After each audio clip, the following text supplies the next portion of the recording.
Thank you for joining us for this very important edition of InfoWars Nightly News. It is Monday, November 14th, 2011, and we have several special guests joining us this evening. Jason Burmis is one of them, but we have another surprise guest joining us as well, so you'll want to stay with us throughout the transmission. You know I like surprises. First off, the European Union is basically collapsing into the New World Order, as we predicted it would do. Every country that's taken over, trillions of dollars are demanded by the very central banks that created the derivatives, and then we're told a few weeks later that didn't fix anything. Now we need a total dictatorship. But it was the founders of the European Union who bragged that it was really a receivership to take over the sovereign countries and fully collapse their sovereignty into a banking dictatorship. And finally, publications like the London Telegraph are starting to do their homework. Headline, the EU's architects never meant it to be a democracy. The rise of a technocracy was always part of the plan for Europe. Kind of like 3 years ago when the editor, foreign affairs editor for Financial Times of London wrote, "And now for world government." That was the headline. And he said, yes, it's authoritarian. Yes, we kept it secret. Yes, it's global government, but it's for your own good. Goldman Sachs knows best. And Goldman Sachs put its alumni into all the presidencies and prime ministerships of these countries. They got them over the central banks of the countries, and now they are taking them down and jacking up the taxes, cutting the benefits, all to pay the debts created by Goldman Sachs, because the public is totally confused and doesn't know what's going on. But the globalists now want to rub it in to the slaves. It's like, look at you, you poor dumb yuppies. All you care about is acting trendy. Let us in Time magazine call for a Bank of the World to save everybody. And in fact, they say, do Greece and Italy amount to bankers' coup? Yeah, the bankers know best, as I heard Bloomberg Radio talk about in CNBC a few weeks ago. They said, don't worry, we'll get rid of all democracy in Europe and bring in a banking dictatorship. You pay your VAT, sales taxes, and carbon taxes too. Again, we bail out the banks, and then we pay them interest on the money we pay them. You can't make up the magnitude of this. Paul Watson wrote an article this morning at prisonplanet.com. Banker coup. Goldman Sachs takes over Europe. Financial terrorist who caused collapse poses EU debt crisis saviors. Over 90% of the debt in Greece, Ireland, and other countries, we told you it would move to Italy and then Spain, Portugal, and others. Over 90% of it is derivatives that they got the governments to sign on to the bankers too big to fail. So the bankers sell all this, get government to sign on to too big to fail, and then, oh, we're bankrupt, we got to raise your taxes to pay the bankers their bailout money. And the bankers ride in on a white horse and say, we're going to cut all your budgets, take your pension funds, raise your taxes. And the media that they own says, thank God they're there. Thank God they did this. Except in one place, Iceland. Remember 2 years ago? They told them, oh, you owe hundreds of billions of dollars, a population of less than 400,000 with all their resources, all their oil from natural gas drilling, all their petrochemical money. And then they rioted, basically, and also just didn't comply with the government for over a year. And then it came out and they said England was going to sue them and mark all the Icelanders as terrorists. Literally, that was in the BBC, that they wouldn't be able to travel to England or Europe anymore if they didn't sign on to their debts. Finally, the head finance minister had to step down, and turned out 91% of the debt was not owed by Iceland. It was owed by the mega banks who'd gotten their operative to sign the country on for them. Ireland, the head of their central bank, said it's good for Ireland to be owned and run by foreign banks. That was a quote earlier in the year. This is just the treason. Traitors in America, traitors in Ireland, traitors in Greece, traitors everywhere. This is being done all over the globe. And we're going to cover this more with one of our guests this evening. Now, let's shift gears into the story of Ron Paul. Whether you love Ron Paul or hate Ron Paul, a guy who predicted everything that's now happening, the inflation tax, the New World Order, the Bank of the World, a true constitutionalist with a perfect constitutional voting record. He actually follows the founders' system. Now, if you don't like that, you hate America as well, not just Ron Paul. Well, Ron Paul, we've seen this now in over 10 debates, gets the least amount of time. And we've shown the numbers. Usually Mitt Romney gets 12 minutes and Perry gets 10 and so on and so forth. Normally Ron Paul gets around 4 minutes, never more than 5. But there's a new low. CBS, and their email got leaked now. CBS decided to not give Ron Paul basically any time, but to not cause a stink. They said, well, we'll at least let him be there. And they told the moderators only 90 seconds. We first started reporting on this. Drudge Report linked to it over the weekend. Now it's a big scandal.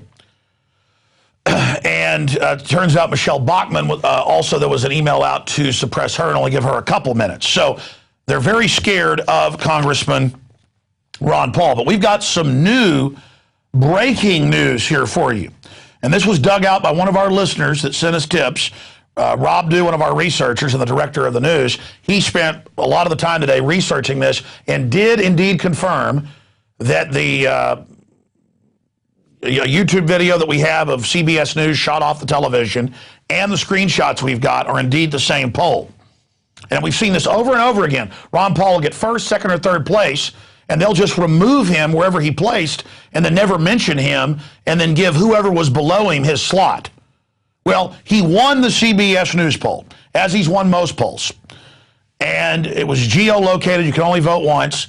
He won that. CBS News just completely removed the poll, ran a fake one, and we got screenshots of that off their website where Ron Paul is removed. And then after they'd shown it on TV, a day and a half later, they put him back up on the screen. So there's the first one. Who is your choice for the Republican presidential nomination? That was on November 12th, 2011. Yes, same day, Ron Paul still winning. Okay, there's your numbers right there. Now, here's the video. And a CBS News poll released just before the debate showed that Kaine was leading the pack with 18%. Mitt Romney and Newt Gingrich were tied for second with 15%. From the CBS...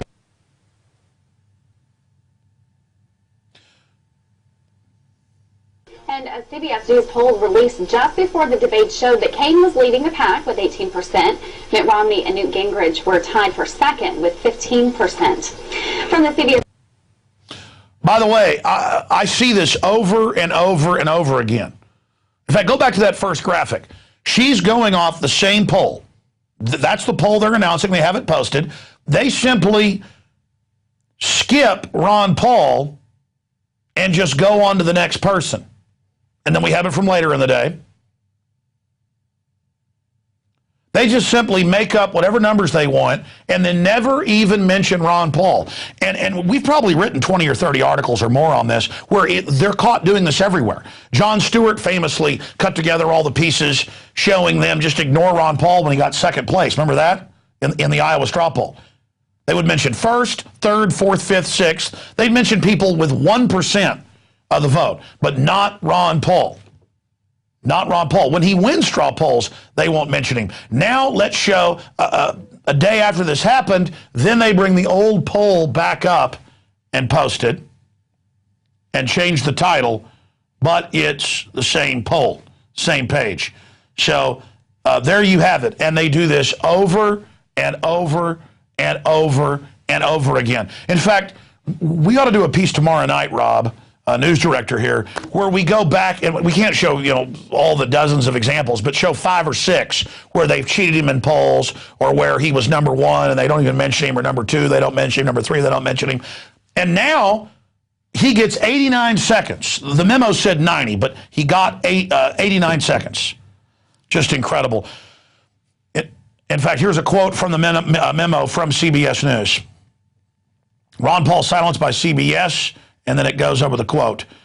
CBS News political analyst then responded, okay, let's keep it loose, though, since she's not going to get many questions and she's nearly off the charts in the hopes that we can get someone else. That's referring to Bachmann. So what did the media do today? Instead of focus on Ron Paul getting the least amount of time and clearly being the black sheep being ignored because they're scared of him, they focus on Bachmann, who also got cheated. Okay, continuing with Ron Paul coverage here. We have a headline at InfoWars.com. Sabrin, fed behind effort to ignore Ron Paul. That's what he talked about on a television interview he did. In the video below, Murray Sabrin, a professor of finance at the Ansfield School of Business at Ramapo College in New Jersey, says the establishment media is ignoring Ron Paul because of the fact that he is a critic of the Federal Reserve. And it goes on. For months now, we have been told that the reason Paul is routinely sidelined by the media is because he can't win the nomination and he's too far out of the political mainstream to be a serious contender. Despite this explanation, Paul continues to win straw polls and raise millions for his campaign. He consistently places in the top 3, although the corporate media refuses to acknowledge this. Let's go ahead and play that clip of the professor stating the obvious. And Ron Paul is the only one that's blown the whistle on this scam that's been in effect for 100 years now, since 1913. And that's the reason Ron Paul has been blacked out by the mainstream media. You can talk about all the other things, all the other issues, but that's the primary issue. Because if you don't have control of the money by the government, prices will come down, and we will have a much better economy. We'll have sustainable growth. We won't have the Federal Reserve manipulating interest rates and causing these bubbles. Okay, so there he is, pointing out that the emperor has no clothes. Continuing now, we are going to shift gears before we go to break and look at the latest developments in Happy Valley or Satanic Valley or whatever it is there at Penn State. Petty Valley. Or, the point is you've got the prosecutor missing for 6 years who no-billed the investigation. You've got police who were told 18 years ago about the raping going on reportedly. You've got huge cover-ups all over the place. This is par for the course for the establishment. But I thought I would give you the latest developments on this. Not just the news reports coming out that he was reportedly pimping little boys out to the donors. Now the judge who released him, the judge that released him lowered his bail from $500,000 and ordered that he be freed on $100,000 unsecured bail. Well, it turns out that this judge works with and volunteers for the Second Mile Foundation. Isn't that just special? Continuing here, Merck's Kenneth Frazier is to head up the Penn State investigation, talking about preying on children, having Rick Perry come out and lie and say it's the law that all schoolgirls in Texas have to take the Gardasil shot to bluff people into taking it. And then Merck, knowing that government liability protection for vaccine damage would kick in, and Vioxx and all the other things that they've done. Frazier is literally a dark ringwraith type captain of this New World Order institution, another dark servant of the globalist operation, just like David Rockefeller and the rest of them. Just truly sickening that he's going to be sent in there. Ladies and gentlemen, if you've got witnesses saying, and a lot of corroborating evidence, that this head assistant head coach was raping people in the showers in full view of others, and then the police covered it up for all these years, and even though all these parents were complaining, and the Second Mile never kicked him out and just continued delivering the troubled children up to him, where there's one cockroach, there's hundreds. This is widespread. You can bet your bottom dollar on it.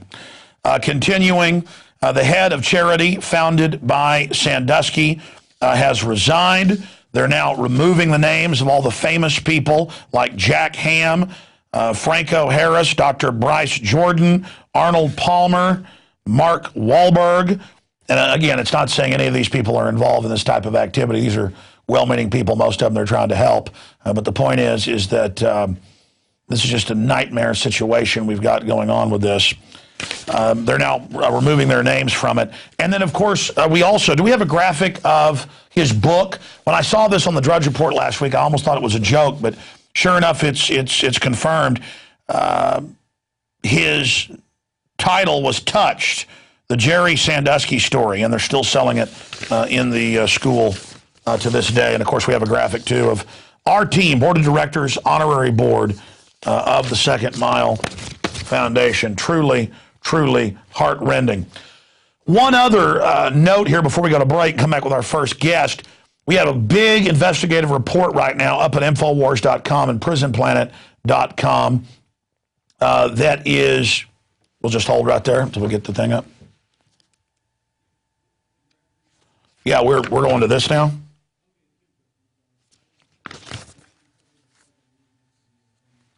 I didn't see that in my... Okay, let's go back to full screen. Let's go back full screen this. Let's go.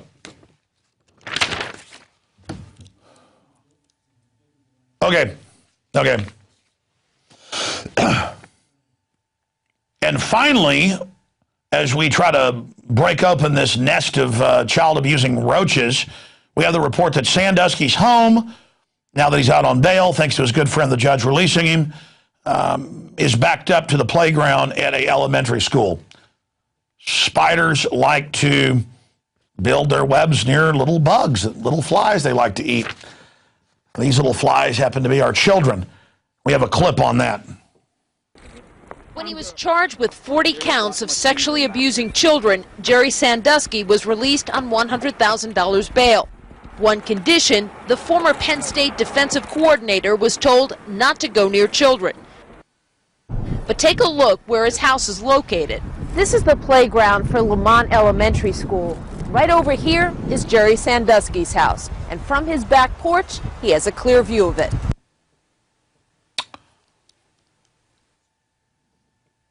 We've got a video I played on the Sunday news show that we were going to play tonight. Maybe we'll play it tomorrow, where he's with 15-year-old kids playing football, and he's getting up behind them, grabbing on them, and it is really disgusting. And I tell you, you got to ask yourself in football why there's all that butt slapping and all that stuff. I mean, this is something else. And now they wanted to have all this sex education for even elementary kids. They want to put it in their minds. TSA is training our children to be groped. All this big TSA stuff broke through last November when Drudge Report linked to my report of Michelle in my office, where they tried to have a man search the diaper of her 1-year-old child at the time and her 7-year-old daughter. She said, no, get a woman to do it. Woman, man, whatever. I mean, this country has been taken over by a bunch of pedophiles, and they're conditioning us so they can prey on us. Pedophiles test kids by touching them. I'm telling you, folks, I've studied it. I never knew this was going on 17 years ago when I got on radio, but people kept exposing it, bringing the information to me. Skull and Bones, Bohemian Grove, all pedophilia-based. All these systems. I mean, we've allowed a very sick group of people to get in control. They want control of the government, so they have government power to get away with this. Don't you understand that? Every government gets taken over by tyrants and builds torture chambers and dungeons because the psychopaths want the power. Now, finally, before we go to break, geoengineering, our environment under attack, a huge, in-depth report that's up at InfoWars.com. The greatest public health threat can no longer be denied. This is just a prelude to a big report we're doing tomorrow night where we prove there's massive geoengineering going on, releasing barium salts, aluminum dioxide, sulfur dioxide that is brain damaging and killing the population, and that it's actually all admitted to be going on. In plain view, it's just under different names than chemtrails. So we're going to be going over all of that coming up tomorrow night, documenting how long they've been doing it, why they're doing it, how widespread it is, indirect and semi-direct aerosol campaign. We're going to get into all of this. It's hidden in plain view. Coming up tomorrow with a special report. I just want to say great job to the crew getting all that news and graphics and information together tonight. We're going to come back and talk to Jason Burmis, and then we have another special guest who's going to be joining us as well. Stay with us. We'll be right back. It's InfoWars. You know, Ron Paul only got 89 seconds in the CBS Foreign Affairs debate because they're scared of him. So we thought we'd show you those 89 seconds right now. Yes. Torture is illegal. And by our laws, it's illegal by international laws. How do you define torture, sir? Well, waterboarding is torture, and many other things. It's illegal under international law and under our law. It's also immoral, and it's also very impractical. There's no evidence that you really get reliable evidence. Why would you accept the position of torturing 100 people because you know one person might have information? And that's what you do when you accept the principle of torture. I think it's uncivilized and have no practical advantages, and is really un-American to accept on principle that we will torture people that we capture. And Major, I have to weigh in on. I have to say something. Let's Congressman Paul, covert operations in Syria.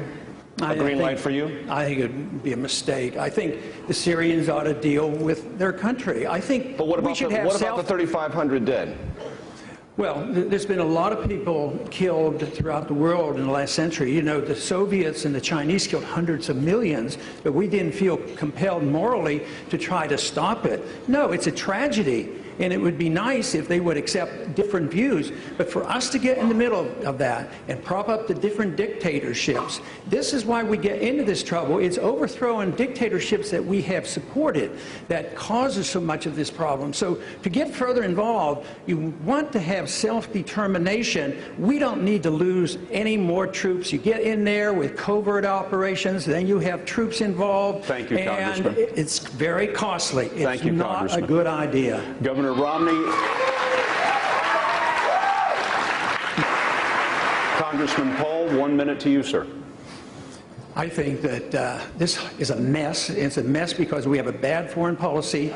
We're pretending we're at war. We haven't declared the war, but we're at war against a tactic, and therefore there's no limits to it. So we create these monstrosities, and we do things outside the law. We come up with assassinations, allowing the president to decide who's going to be assassinated. And lo and behold, 3 Americans now have been on the list. They've been assassinated, but they don't talk about the second one because the second one happened to be a 16-year-old son of a Lockheed. So what are we doing here to accept this idea that our president is in this lawlessness to pursue, and that we someday will be subject to those same courts? So no, you don't. You want to live within the law and obey the law, because otherwise it's going to be very bad for all of us. And this whole idea that now we can be assassinated by somebody that we don't even like to run our medical care, and giving this power to the president to be the prosecutor, the executor, the judge, and the jury, we better look at that carefully before you automatically endorse something like that. Congressman, thank you very much. Could I interject Governor, and say something? Representative Bachman, let me give you 30 seconds to pick up on that. Thank you. Yeah, I'd like to respond to Ron Paul and his comments, because the people that the President of the United States gave orders to kill include Osama bin Laden. Now, I think all of us can agree this was a good idea for the President of the United States to make this decision. Ron Paul doesn't think so. But this was a very good idea for the President. After all, Osama bin Laden had no problem ordering the destruction of the Twin Towers or of the Pentagon. That resulted in over 3,000 lives. As well, Alaki, who we also killed, he has been the chief recruiter of terrorists, including Major Hassan at Fort Hood, including the underwear bomber over Detroit, and including the Times Square bomber. These were very good decisions that were made to take them out. Congressman, thank you. I know, Ron Paul, you want to jump in, please. I voted for the authority to go after bin Laden. I was upset because it took 10 years because we were diverted from going after him and doing the job. But that's a lot different than assassinating American citizens. I mean, he wasn't a citizen. But I do want to remind you that over 300 individuals were tried in civilian courts here that were charged with terrorism here. Most of them are in jail, and I don't think we should give up so easily on our rule of law. Congressman Paul, thank you very much. Ladies and gentlemen, that's it for this edition of InfoWars Nightly News. Thank you so much for watching tonight. We had Jason Burmis, investigative journalist, on earlier. If you missed it, getting into the whole Penn State cover-up, and local newspapers with a headline, is this whole thing a state secret? Because it goes a lot deeper. And we, of course, covered all the censorship of Ron Paul because they're scared of those ideas. I'm Alex Jones, signing off from the front lines of the InfoWar. Hopefully we'll see you back here tomorrow night, 7 o'clock Central. God bless.